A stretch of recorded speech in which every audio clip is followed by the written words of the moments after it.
Hello and welcome to the Perth Gaming Cruise Show. My name is Jon, and I've got Pat joining me today. Don't you mean point? Don't you mean point? No. A point. It's Join and Point. So this is what happens when we record in the afternoon and not the morning like we normally do. Yeah, it's also keeping it real. We're keeping it real, you know. That's right. This is all gonna make it in there. There's not gonna be retakes or anything like that. No way, man! It's going in semi-pro all the way. Like we've told listeners, we are semi-pro, and that is what we are. Semi-pro. That's exactly right. Yeah. So, Join, how are you going? Feels pretty good. Only like a few days since I. All right. It's only been like a few days since we last caught up. I know. So we did the episode 1 reshoot just a few days ago. Remaster? So you mean remaster? The remaster, the much improved quality remaster, better content, better audio, somewhat janky visuals, but it's there. Quality content for the people of Perth. That's it. Beautiful. Yeah. So, we're up to episode 5 today. Pat and I, in our last episode, we talked about wanting to do video game to movie adaptations. We are keen to do that. We will do that. However, over in Japan, someone in Nintendo said, nah, let's mix it up. And they threw out a Nintendo Direct Thursday morning, 6 a.m. Perth time. And, we have to cover it, don't we, Pat? Like, there is so much... Ooh. There's so much in there. Absolutely. That was a bit of a shock, at least for me. And yeah, it's like you said, someone from Nintendo must have just heard that we're on the up and up. They're like the Perth Gaming Cruise Show. You know, they have a solid segment coming up. Let's throw a spanner in the works and just throw them off their game. Here's a drop. You know what it was? They knew we were going to talk about the Street Fighter movie, and they're like, oh god. We can't let that come up again, that old chestnut. We've got to release a Nintendo Direct. Just, they've got 50 views. These guys are out of control. We need to release a Nintendo Direct now. The old Super Mario Brothers. Yeah, the old Super Mario Brothers movie as well. Yeah, that's why. They're like, what are we going to do? These guys are going to reveal the secrets. So, oh my God. So no, today is all about the Nintendo Direct that came out. So what we thought we would do, I mean, look, there are PlayStation listeners out there. There are Xbox listeners, even Atari listeners, dare I say. But we do have to make it all Nintendo focused today. There are over 100 million Switch owners, and Nintendo Directs are a huge high point for any Nintendo fan or gamer fan in general. So did you know there were that many? I did not. That's over 100 million, dude. That sounds like an insane statistic. I did not know that. I think it's about 120 something. Their financial results came out recently, and they've surpassed the PlayStation 4. They're on track to become like the best-selling console of all time. The Switch. I can't believe that. How many is the PlayStation 4? I don't know, but the only ones that are ahead of it are PlayStation 2, because that was like revolutionary. Oh yeah, that's a solid console. That's a goated console. Oh. It is. And then the Nintendo DS with all its iterations, surprisingly, like 2DS, 3DS, back to 2DS Lite. I don't know. Another goated console. Like handheld, the DS was an absolute weapon of a handheld device. Yeah. Oh yeah. Jeez. Like just like out of Japan and into like Europe and Australia and beyond. Yeah, man. It was huge. I love my DS. I bet you do. I love my DS so much. I bet you do. We're gonna. Well, I mean, I think there are some DS-related announcements. I think in the Nintendo Direct. Hey, hold your horses. Wait. So what we're gonna rattle off a bit of a list. There's some heavy hitters, something for everyone. A lot of people are calling this like the best Direct or one of the best Directs ever. But look, I just thought I'd run off a couple of games. So first of all, we're getting DLC for some of the bigger recent games like Fire Emblem Engage, Splatoon 3, Xenoblade Chronicles 3, they were all pretty big games last year and early this year, so that's good news for those people. Mario Kart 8 Deluxe, which has sold over 50 million copies, massive attach rate. That's just out of control. Wave 4 is coming in spring. Is it spring or is it summer, autumn? It's autumn for us. So that's like massive DLC announcements there everywhere. So in terms of the big ones, Tears of the Kingdom got a new trailer, which looked nice. We'll probably have to talk about that in detail. The Zelda fans out there are frothing over the amount of little details they can pull apart. What else did we get? We get Bayonetta, like a spin-off Bayonetta game, Cereza and the Lost Demon is that's kind of interesting. Like they announced it previously, but that's coming up very soon. Octopath Traveler 2, which is from Square Enix. You know that one? I do. Big one. Yeah. Pikmin 4, which is also a big one that was announced last year. They had some gameplay. There was a bit of speculation about whether it would be this coming out this year or not. And of course, the big boy to me, Metroid Prime, the remake from the GameCube era. Ooh, that's going to be the entire show. People watch out. Turn off if you're not interested. No, stay on because I want you to listen. There's a couple of others in there. I think we did talk about Ghost Trick coming to Switch, which looks really cool. Yeah. There is also a new Professor Layton, which is, I think they were on the DS. Is that right, Pat? The Professor Layton games, and they've come to Switch. But this is a new one, right? Yep. As far as I know, New World of Steam. I don't think that's a remake or a remaster or anything. So no, I think it was new because they were pretty tight on like visuals and like, new one's coming. So that will look amazing. Advance Wars is finally coming out amid the Ukraine-Russia war. It was delayed for about a year because of that. It was meant to be announced last year, but they held off because of that starting up, unfortunately. Dead Cells is getting DLC, Return to Castlevania. So Castlevania fans, whom we have no doubt offended in previous episodes and will continue to offend. I know Pat's a bit of a Dead Cells fan, so we'll come to that one too. Disney's Illumination Island. I actually quite like the look at that, like 2D Rayman Legends looking Disney. And then there was another one, Baten Kaitos Remastered from the GameCube 1 and 2. Pat, did I miss anything? I feel like I did. Like there's a few others, but I'm missing. I don't think, you're talking about big games? Xenoblade Chronicles 3. I mean, you went through Sea of Stars demo. Sea of Stars demo and a release date. Yes. Yep. And absolutely Game Boy and Game Boy Advance games coming to Nintendo Switch Online. So, sheesh, it's froth-worthy. That's froth-worthy. Yeah, it is. It's froth on top of the Nintendo Direct. My gosh, absolutely. You know what, man? I'm not gonna lie. It's like with this Nintendo Direct, when you sent me the link and you're like, "Oh, you should check this out. It drops tomorrow." I was like, "Yeah, all right." Because like previous Nintendo Directs, yes, some of them have been good. So in my experience, I've been like, oh yeah, maybe I'll give it a watch and see. It should be all right, kind of thing. I was a bit, it'll be okay. I was lukewarm about it. Like, I wasn't hype or anything. I know it was going to be good, but I started watching it like the day after, or like a few hours after the release, because they released at 6 a.m. here, and I spoiled myself a little bit, and I just looked at the timestamps in the Nintendo of America YouTube page, or the there's actual nothing wrong with that. You gotta choose what you're keen on. There's some trash in there too. There definitely was. Oh, okay. Let's not offend everybody. Nah, there was some games there that looked a bit like, all right, that's filler.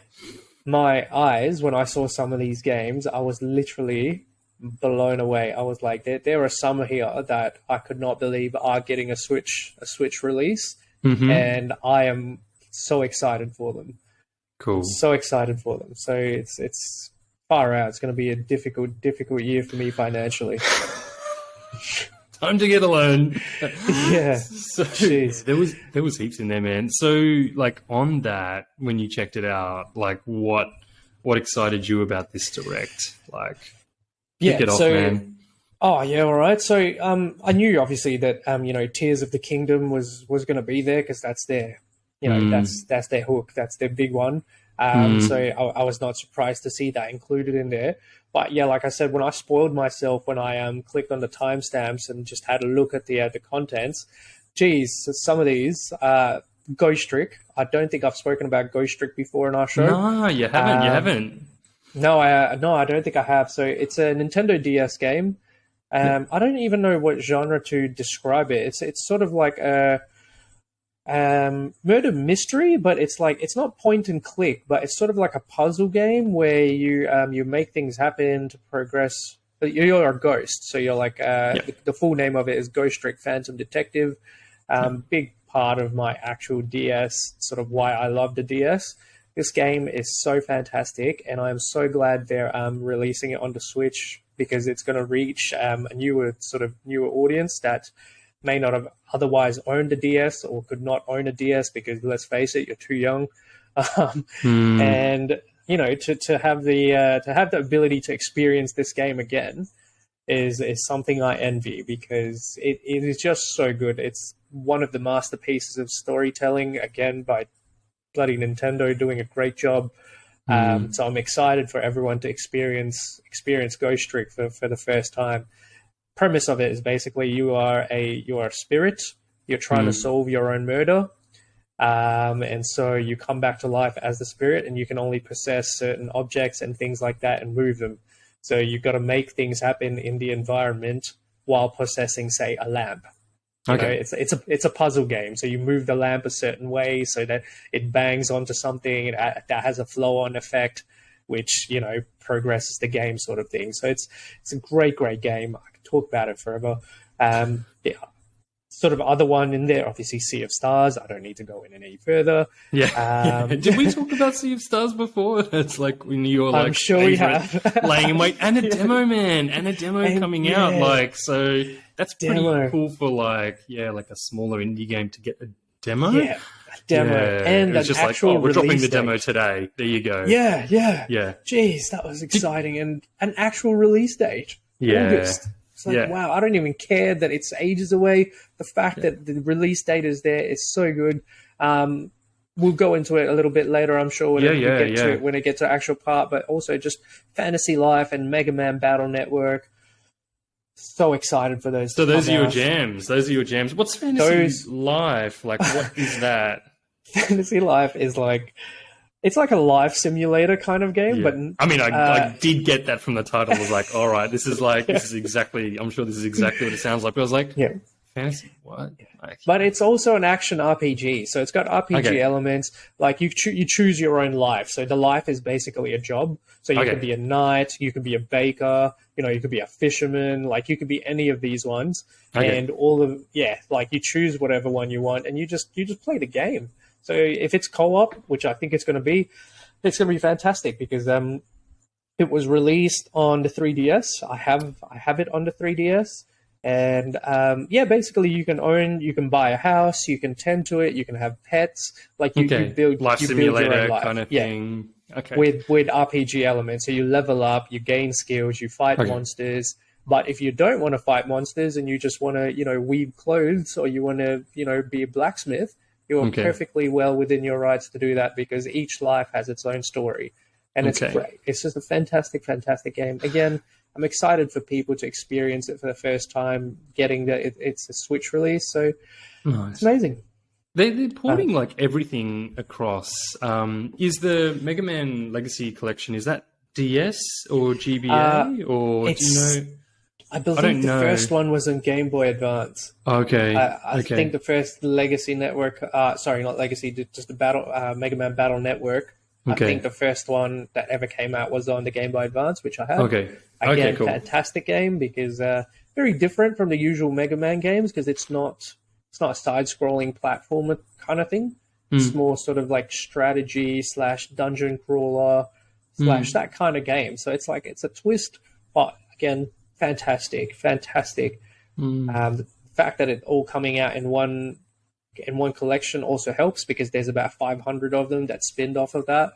So that's good though, because Capcom does like really good legacy collections. Like they did Mega Man X and the regular Mega Man legacy collections, and they've done like Street Fighter, like a legacy or 30th anniversary collection. So Capcom has put together some brilliant collections. It's kind of like, absolutely.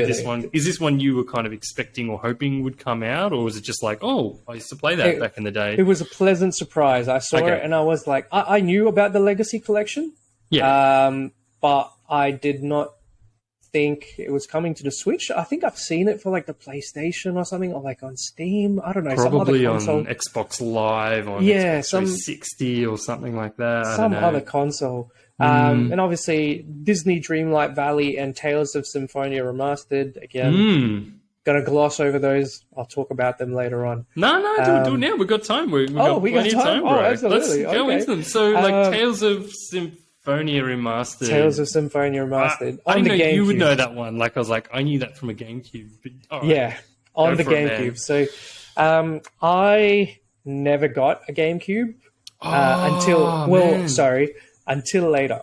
So when it came out, it was a choice. I think my parents gave me a choice between that or a PlayStation 2.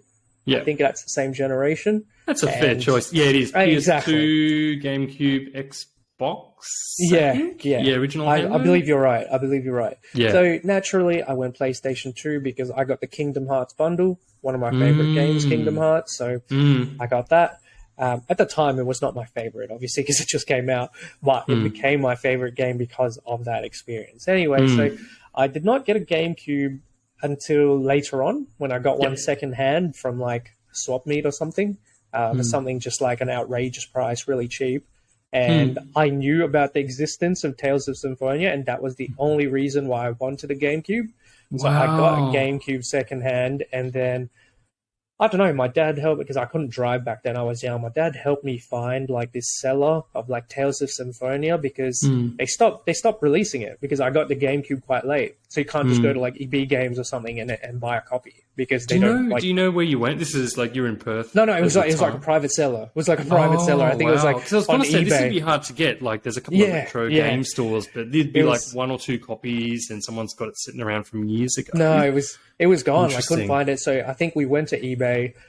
We found that this bloke selling it was from Perth. So we were just like, oh, cool. Like, whatever.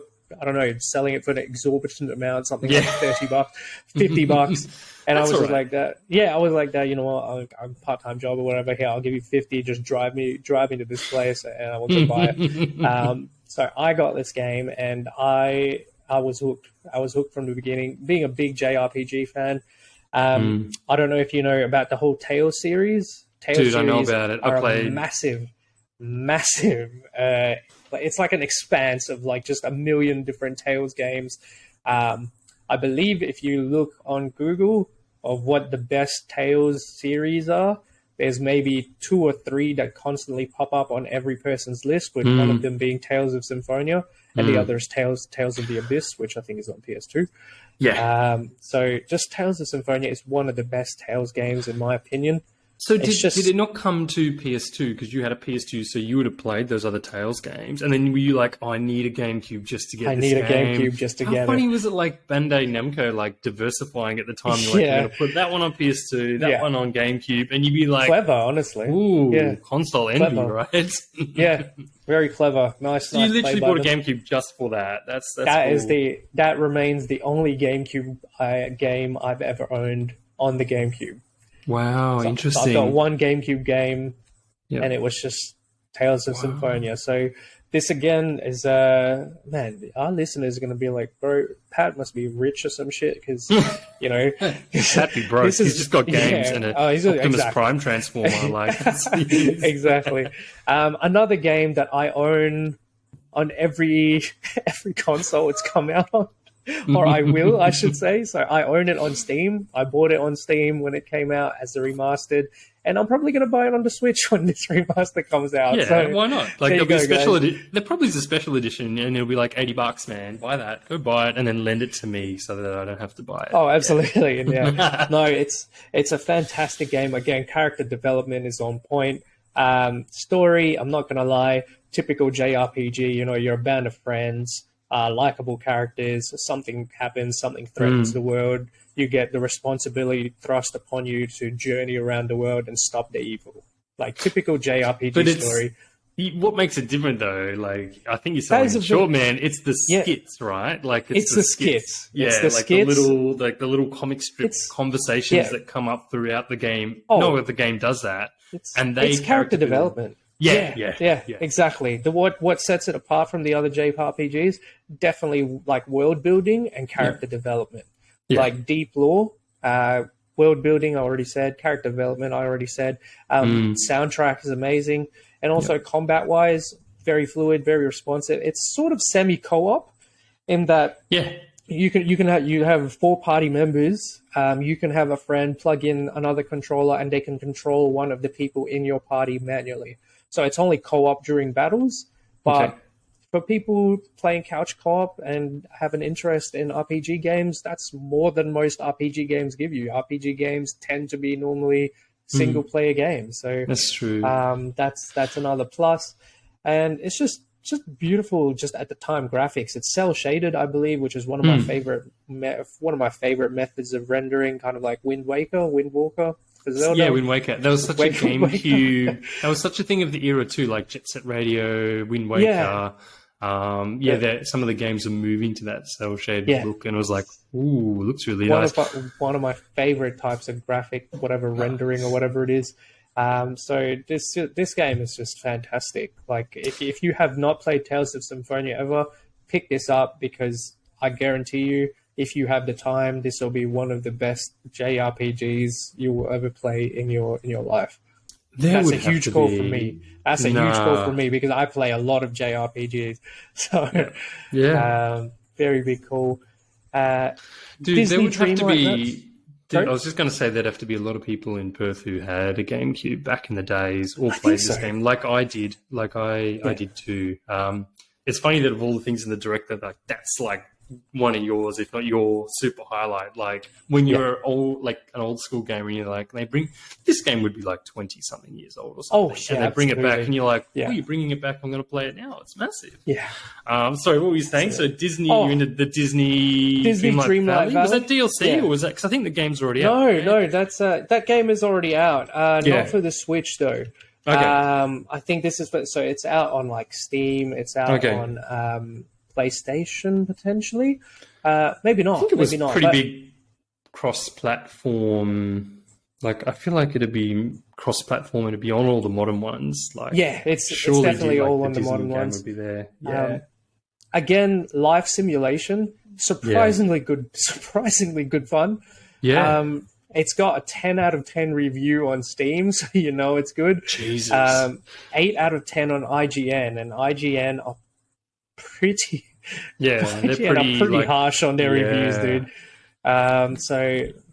10 out of 10, 8 out of 10, 96% people like Disney Dreamlight Valley.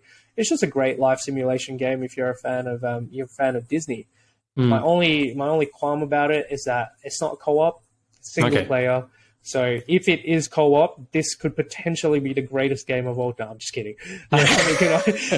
Tales of Symphonia is the greatest game of all time. No, it's if it was co-op, this low-key would be an absolute smash hit, because it would be like playing Sims on co-op, which everybody loves the Sims. Like, come on, if you say you don't like the Sims, you're lying to my face. Yeah, like, that game was phenomenal when it came out. Like the Sims. Yeah. So. Man, there was heaps in this Direct. Heaps, for you. Man. Like, there's like, it sounds like you still have like a whole bunch more, like, that you just loved out of there. So, Sea of Stars, Tales of Symphonia, Disney Dreamlight Valley, Battle Mega Man. Man, that's the smallery stuff too. Like, there was is the smallery stuff.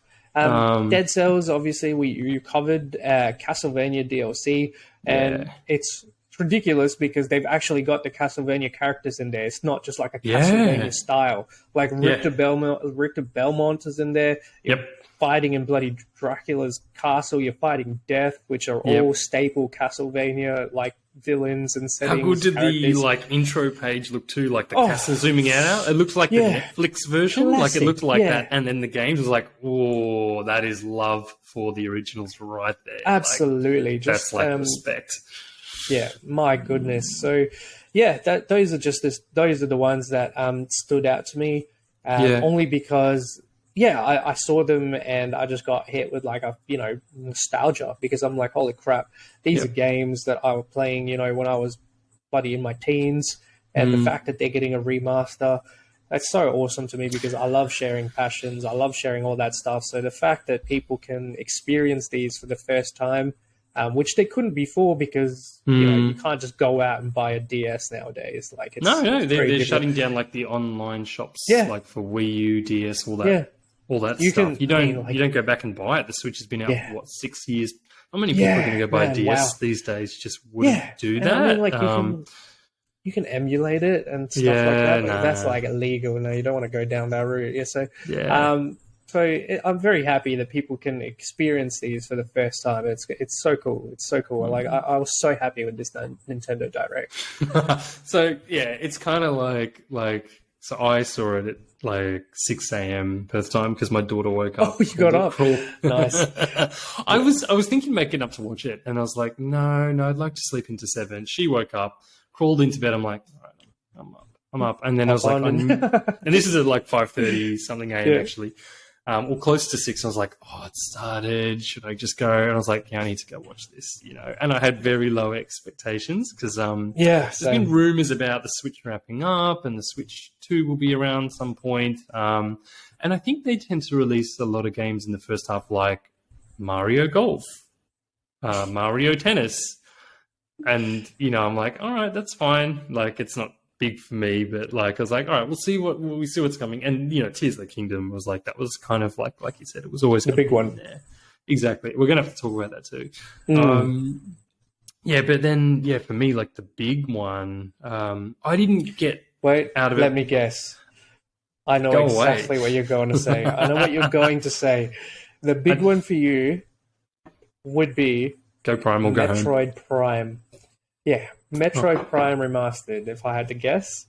Baby, that's the one for everyone. Everyone wants Metroid Prime. I don't care about Tears of the Kingdom. They don't care about old school GameCube games remastered. No, kidding. That is an old school GameCube game remastered. And actually, that's kind of interesting how many old school GameCube and DS games there were launched. That was a bit of a theme for this Direct, even though the focus was on Game Boy Advance, Game Boy original games. Interesting. Look, Metroid Prime is all over the internet at the moment. It's going gangbusters sales-wise, like internationally. They shadow dropped the online game to like the online version to download, but there's a physical release coming out in Australia on so you can play it now. Did they? It shadow dropped. So that was also like, by the way, here's this remaster. By the way, get it today. It's releasing in Australia on 3 March, and I think overseas 22nd or something, February. But this was a game that was long rumoured in development, and apparently it was in the back pocket of Nintendo until, whenever they wanted to release it. I kind of like you for Tales of Symphonia. I played this on my GameCube. I remember picking it up at Target. And it was one of the highest rating games. It made Metroid 3D. I won't go into all the details, but it's a quality game. It's quite unique. It's something that people should look into, especially if you're into the Metroidvania games and want to see what a 3D type experience is like. So I will buy this physical. I wanted to download it, but I'm like, no, I need the physical edition. I do love physical editions. You mean Metroid Prime? Yeah, there's a physical edition coming, man. Yeah, that's amazing. Hey, all the power to you, man. Yeah. The fans went nuts for that one. It was like, they've finally done it. They're finally releasing it. And it's kind of funny because Metroid Prime 4 was announced, I think, in the first year the Switch was released, or early in the second year. And then there was an announcement in 2019 that number 4 would be delayed. So it's been lost for years. And then it's kind of like, all right, they're finally going to bring that game out. Now they're doing the remaster. The remaster looks good too, by the way, graphically. It does. Nice. Have you seen the footage? Yeah, absolutely. Yeah, absolutely. Yeah. Did you play? Like, did you play? You only had one GameCube game. You didn't play I only had one GameCube game. Make it 2. Oh, yeah. Well, I may as well get the remastered one now because, geez, the graphics, just from the little trailer on the actual Direct, the graphics look incredible. Yeah. It's so cool. I'm not normally like huge, like only because I'm bad. I'm not huge on like FPS games. I'm quite bad at them, but I do like to play games like Borderlands and stuff. And this looks like a game that I would absolutely play because it looks like it's adventure, and obviously it's Metroid. Everybody loves Metroid. It's kind of adventure-y. It's not like a FPS, like a traditional FPS. Like you're not fighting wave after wave of enemy and dodging, and then you get smashed and pick up health. It's not like that. It's more puzzly, but it's Check some footage out. I don't know if it'd be your jam or not, but I'll lend you my copy, man. Like once. Oh, that would be amazing. Done a couple of runs. No, it's so cool. Like I'm a big fan of Metroid, so. I'll happily get this, to be honest. You reckon you would pick it up? Like, We're going to have no money left. I'm going to have zero money. I already have zero money. Like, God damn you, Nintendo. Yeah. Why did we start a podcast and why are we looking at this stuff? Tell me about it. Oh. Bad. Oh, well. I bet you there will be plenty of people out there, Perth and beyond, who are getting into this game. This was the number one game for a lot of people in the GameCube era, and then this brought people across to that console, and it was genre defining in many ways. That's amazing. That's super exciting. I feel like we should talk about Well, I was going to say, was there anything else that stood out for you apart from Metroid? One that made you go, oh yeah. I mean, for me, all those games you listed, I had either heard of or I'd seen a little bit of. I didn't have the connection that you did. I never had a DS. Well, I did briefly and then didn't. And I didn't grow up playing. Okay, so what do you mean? That's the story for another time. I picked up a DS before the Switch came out because I was like, I need to kind of figure out what games are leading into this system. And I wasn't sure the Switch would be great when it first came out. I was like, I'll give it a couple of years. And then I gave it like 6 months. I'm like, no, don't wait. Got rid of the DS, got the Switch. Confessions of a True Gamer. Wow. I handed over a console. Hey, how can you do that these days? You know what? Yeah. I was the same because Really? Yeah, because the last actual proper Nintendo. Oh, I always had sort of a Nintendo, but I never considered them. They were always like backups. Yeah. They were never my, I'm not gonna lie. They One were never game my wonders. first choice. Tales of Symphonia, go get it. Yeah. They were never my first choice. The Wii, that was not my first choice. That was. I don't blame you, man. It was PlayStation 3. Yeah. So I got the Wii as a gift. And you know what? That was one of the best gifts I ever got in my life. Because the Wii is a fantastic console. It's revolutionary. You've got all the motion controls and things like this. It was just fun. Wii Sports? Come on, mate. Tell me one person that did not enjoy Wii Sports. That's true. And everyone knew about Wii Sports too. It was your mates. Everyone's bowling. Everyone's shooting. Exactly. Archery. It was boxing. Huge. Oh, man. Look, Nintendo are extremely good at knowing what they're good at and knowing their market. They don't try and compete. They don't care about big visuals. They don't care about big graphics. They're like, hey, you know what? People want fun. Guess what?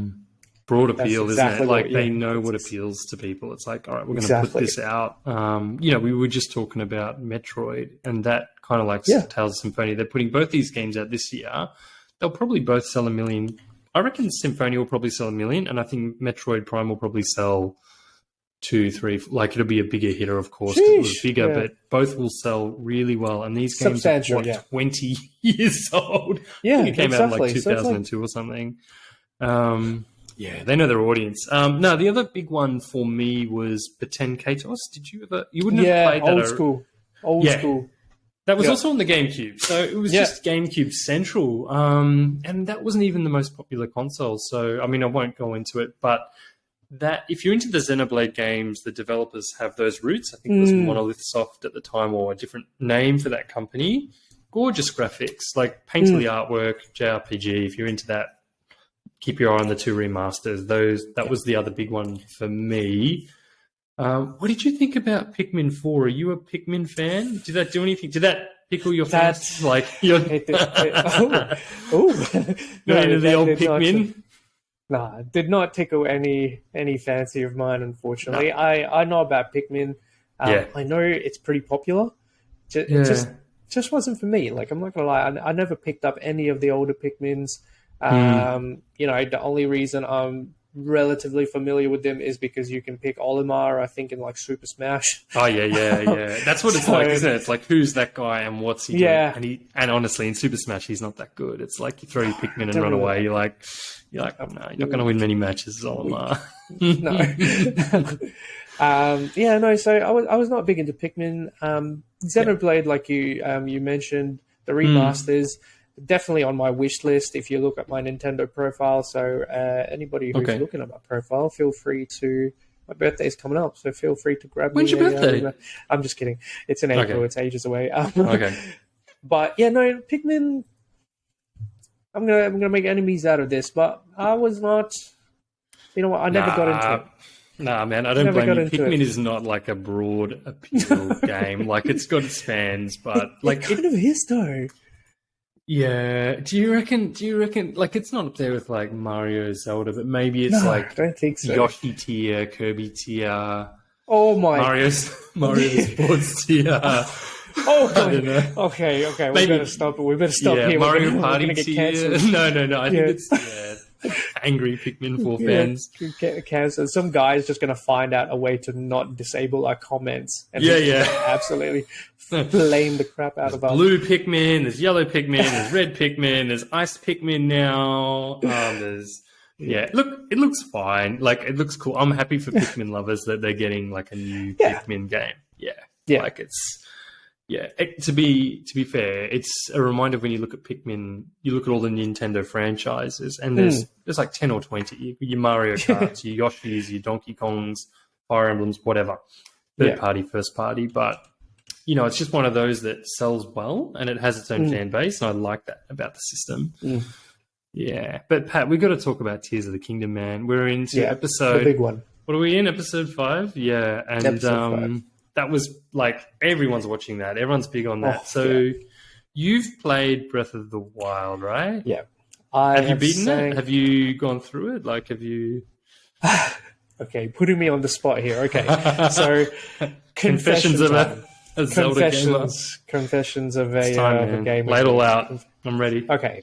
So, I am going to be honest. I gave it the Skyrim treatment, which is that I just got lost in the world and I ended up just doing a bunch of random stuff and just like literally exploring and just like doing all these little things. Yeah. So I would say I'm maybe about 80% of the way through the game. I've maybe only got a few dungeons left and then it's like final boss time. But never progressed much further than that. However, saving grace here for me, for all the people about to hate on me, I do have all the DLCs for it, and I completed the apparently super difficult Master Sword challenge. So I've got I've got the full complete version of the Master Sword that you can only get. Yeah, that's kind of funny you didn't beat the game, but you got the DLC, because usually it's like you beat the game, hanging out for DLC, and Master Sword Challenge is hard from, like... I heard it's one of the most difficult parts of the game, because what it is, it's basically, it's 3 stages of 10, so it's 3 sets of 10, increasing in difficulty, or maybe even 40. The number 40 comes to my mind. There's like either 30 or 40 stages, individual stages, and what they are is you get dumped into these spots with 0 equipment, and then you basically have to use your wits, and you have to use your just whatever you pick up to solve that. They're more puzzles than anything. You can only get hit full like survival mode or something. Full survival mode, exactly. And you only get the complete Master Sword if you finish the entire thing, which I did.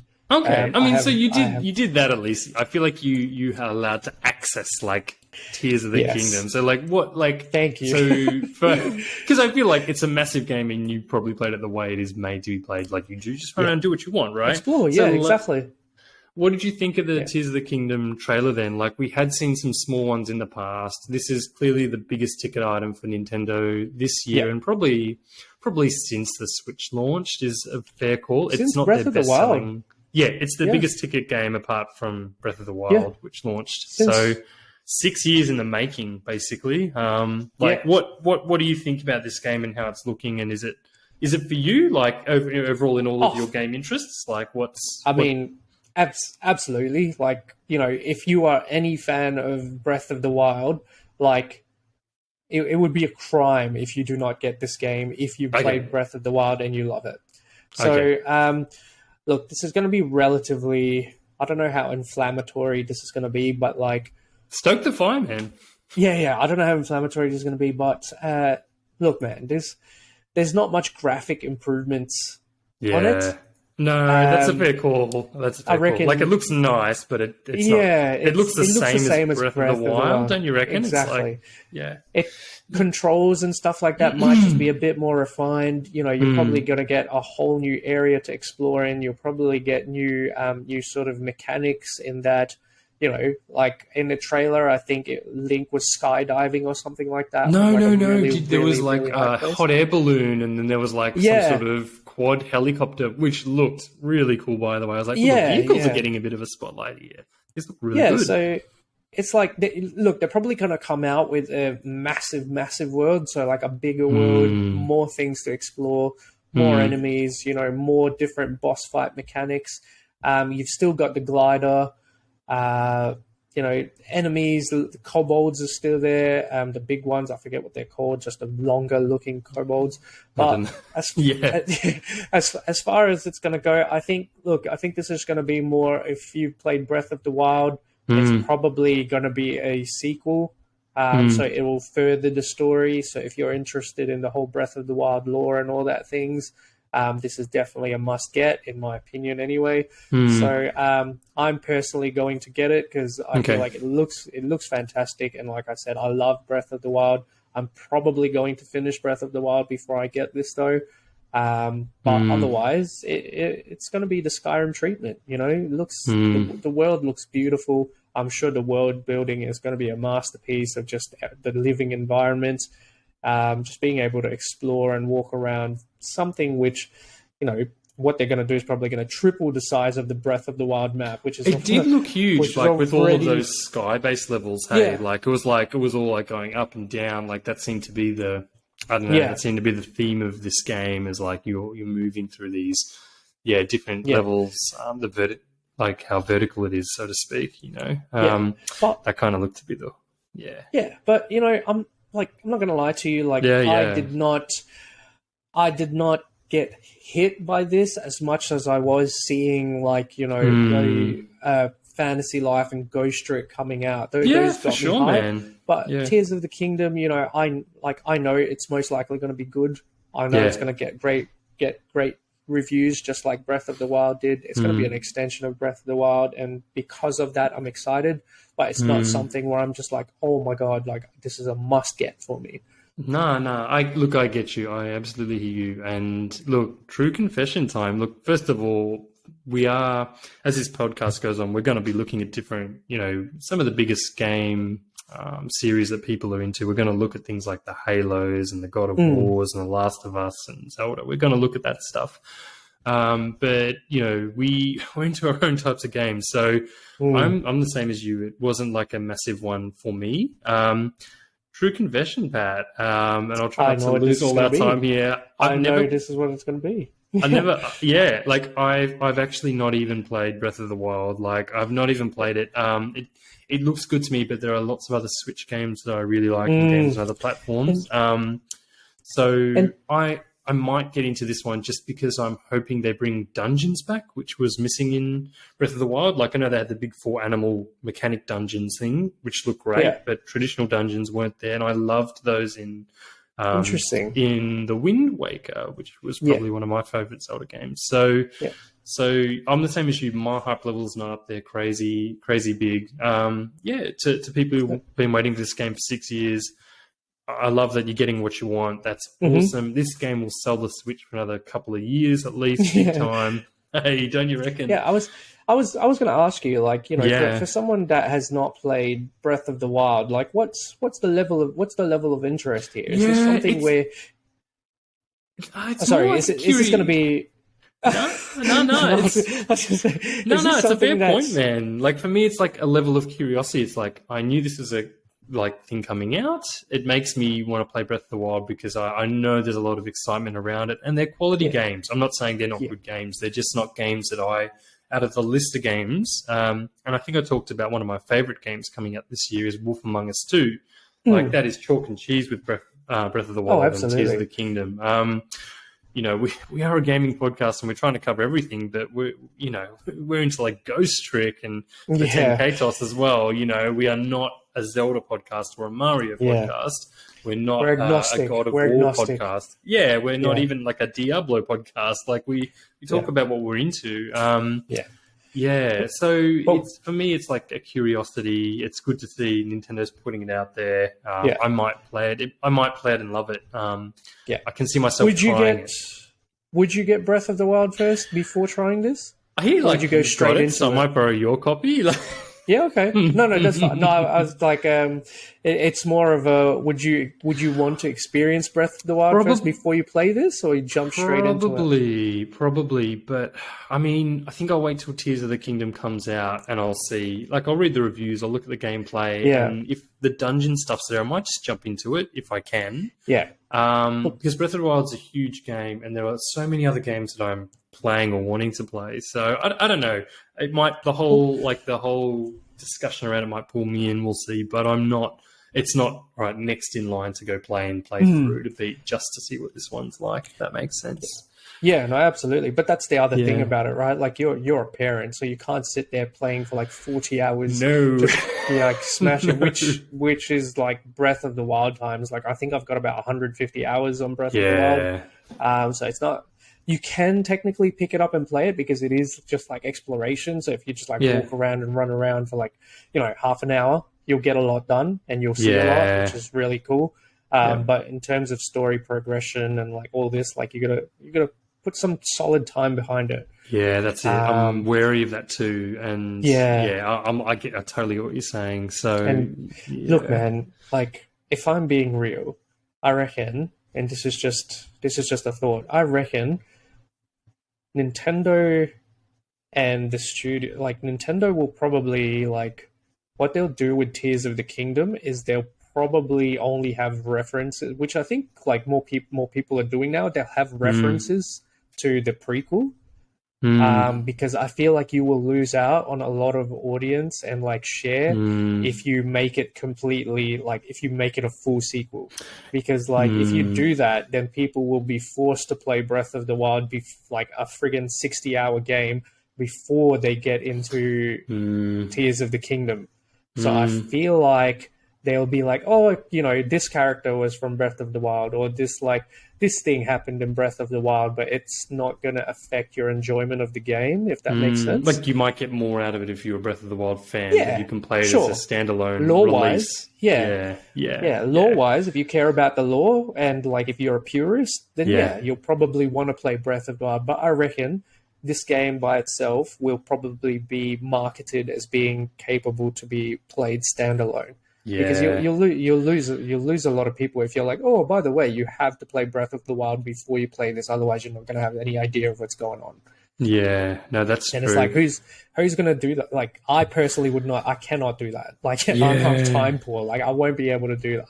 No, that's true. But what I did notice though is like they delayed this game a few times, and whether they're working on it or whatever's going on, that's great. But they also know those delays caused sales of the original Breath of the Wild to go up. I think it's like one of the top games. So people do. Yeah. Like I wouldn't. I'm like you. I wouldn't. But people do. They're like, and because the Switch has been out for like 6 years, there'll be people who are maybe 8 years old and weren't able to kind of get their heads around Breath of the Wild, but they're now 14 and they're like, okay, I'm going to play Zelda. Game. Like they buy their Switch, they've bought their first Switch, they've heard about Breath of the Wild, they're going to play that, they're hearing about Tears of the Kingdom coming out and they're buying it. Do you know what I mean? Like, whereas you and I were here pre-Switch years ago and we're like, okay, we're not the biggest fans, we like these games, but Ghost Trick / Metroid Prime Remaster all the way. Tales of Symphonia, it's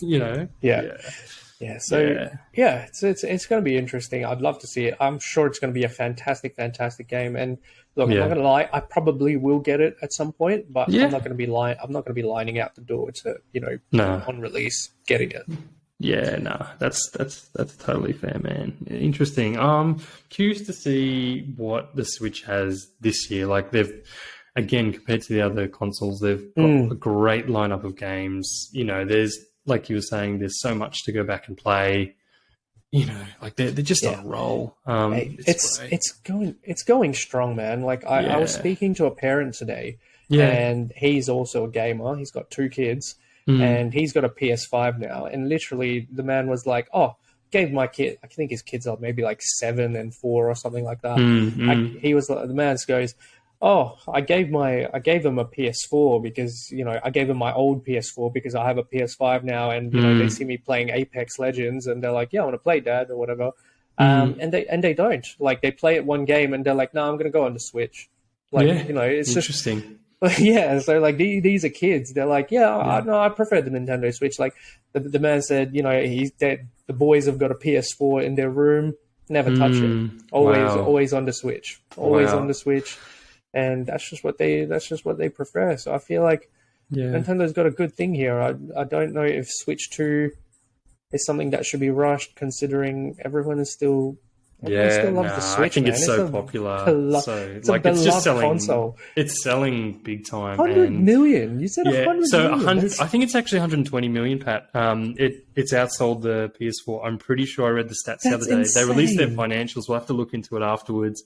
Informed podcasters that we are, but for real, it's like it's over 100 million. I actually think it's 120. And that's Mario Kart 8 Deluxe is the biggest selling Switch game, and that wasn't even originally released on Switch. And it's 50 or more than 50 million. And then Animal Crossing was the next big one at 40 million. So, you know, people who are like everyone or every third person's got or every second person's got a copy of Mario Kart. Animal Crossing, I think Breath of the Wild was quite close. Smash Brothers, those games. But man. We are actually running out of time, though. Can you believe it? Jeez, where did time go? One Nintendo Direct segued our show. We were going to talk to you about the Tomb Raider movie. We're going to talk to you about the original Mario Brothers movie next time, hey? Absolutely. Movie adaptations. Cool. Yeah. But look, exciting stuff for Nintendo, exciting stuff for gamers all around. But it's been a good one. Pat, thanks heaps for joining me as always. Thank you, as always. Easy done, man. Episode 5, and so we're going to release this on the Sundays. Just to remind the viewers out there, we've got our website up, perthgamingcrew.com. It's pretty basic, it's pretty simple, but Pat and I are literally just throwing a few hours into this when we can, doing what we can in between work and other commitments around family and other things. We're on Spotify, we're on YouTube. We did reshoot our first episode. I know I'm well aware there's a bit of a delay, but the audio is good. So, you know, if you're interested, listen along. We're going to be putting out these episodes.